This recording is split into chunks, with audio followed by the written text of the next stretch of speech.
Ексклузивно го имаме во студиото Дејан Георгиевски, кој што допатува вчера вечер доцна или синоќа доцна од Тирана на турнирот Г1 Тирана Опен, освоено првото место. Дарко Костовски и Дејан Георгиевски гости ова утро во Македонија. Наутро ќе почнеме со лауреатот, со нашиот шампион. Задоволен ли си од првото место во Тирана? Пред се добро на вас и на сите гледачи. Секогаш сум задоволен. Ние секогаш кога имаме надпревари одиме на златниот медал. Овој пат освоивме златен медал со 2 победи. Задоволен сум бидејќи носи доволно доста поени за Олимписките игри, така да сме на чекор поблиску до Париз.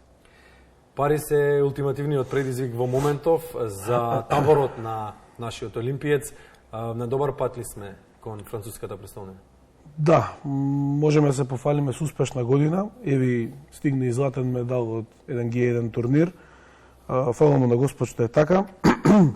Годинава имаме неколку медали од Г1, имаме 2 бронзи, имаме сребрен медал, имаме златен медал и секако да го споменеме сребрениот медал од Европските олимписки игри, кој што ја одбележа оваа година. Како што кажа Деки, добивме вчера 10 нови бодови за Олимписките игри во Париз.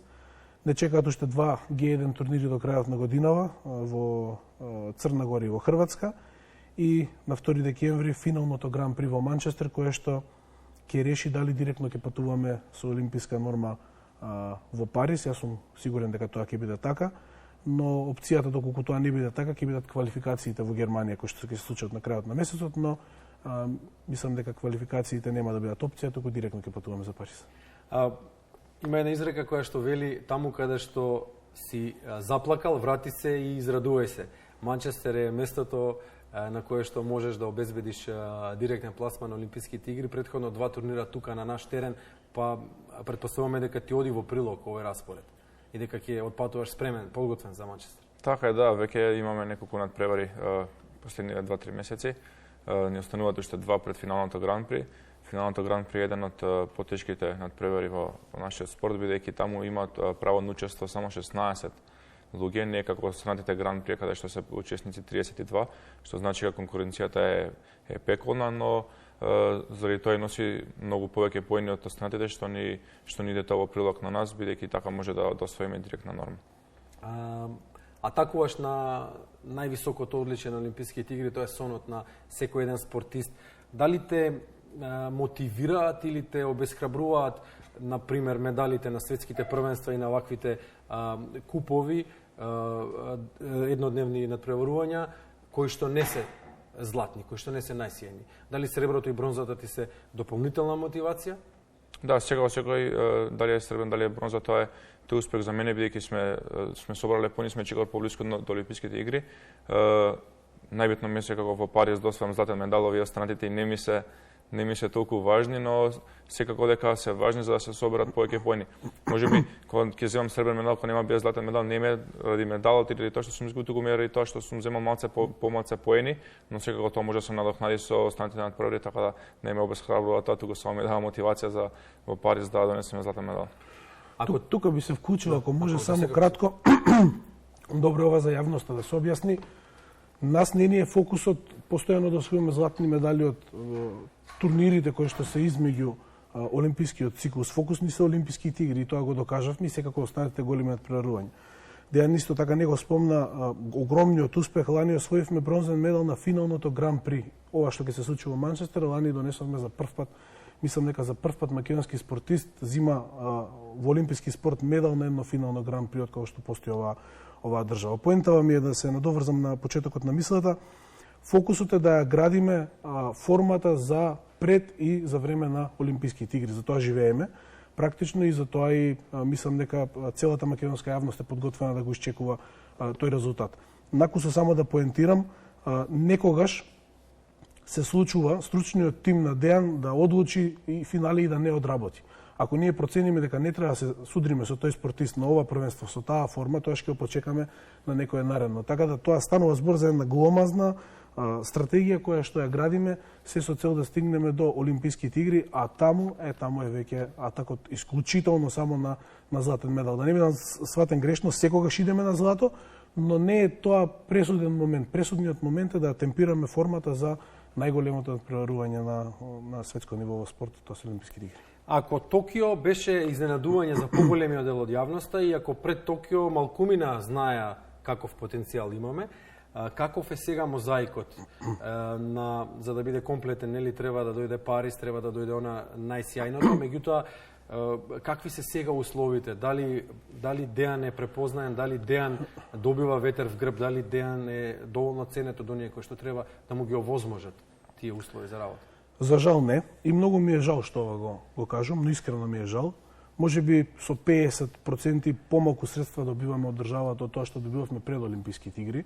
Зошто е тоа така? Веројатно еден ден ќе треба да одговорат одредени раководни структури во оваа држава, но секако дека тоа не обесхрабрува.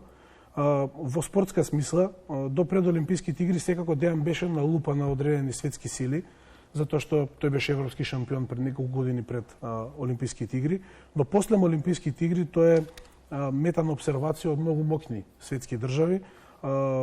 Знаеме, станува збор за олимписки спорт, тоа е релевантен спорт, кој што нема шала, имаме работа со најмоќните држави на светот, се обсервира постојано, гледаме, постојано се мечуваме со светски сили, дури менуваме и тактика на одредено преварување, заради тоа што станува збор на вистина за искусни многу тренери кои што го учат Дејан постојано. И мораме и дури истекот на годината се случува 2 до 3 пати да смениме начин на борба, заради тоа што тие често наоѓаат одговор на нашиот спортист.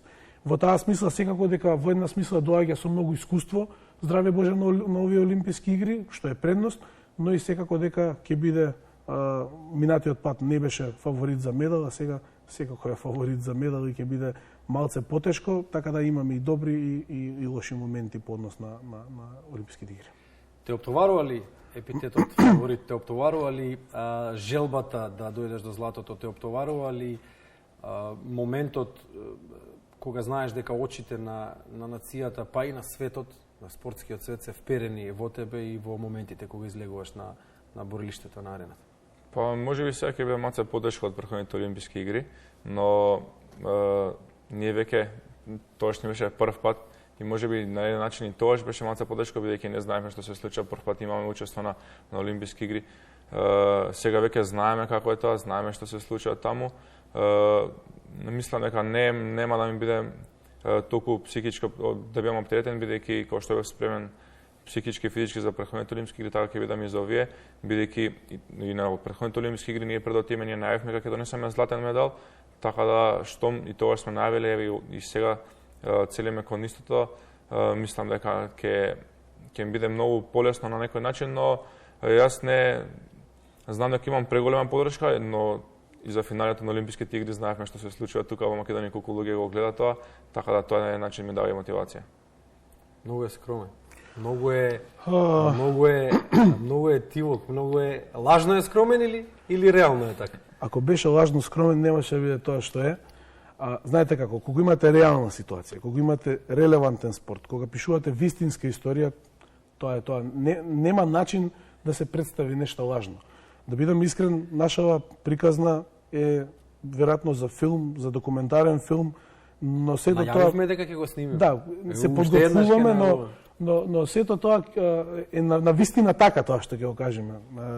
Во таа смисла тактизираме. Знаете како, кога станува збор за олимписки спорт се пази буквално на се, а највеќе на психофизичката состојба на спортистот. И гледаме и најмала работа кога ќе повлечеме како потек како ќе влие на Дејан Георгиевски, бидејќи тој си има работа со најмоќните држави на светот во еден олимписки спорт и не знам колку сме свесни сите како нација, тоа е единствен спортист кој што чекори по таа линија во оваа држава, да се мечува со најмоќните нации на планетава и внимавајте, во Македонија, за жал, немаме спортист кој што има изгледна шанса за норма, а ние тука зборуваме за атак на златен медал на Олимписки игри. Така да, но го кренавме очекувањето, свесни сме за тоа и апсолутно оваа година, како и годината пред Токио, не само што сакаме да одиме Олимписки игри, туку сакаме да испишеме нова историја и македонскиот народ повторно се почувствува како победник.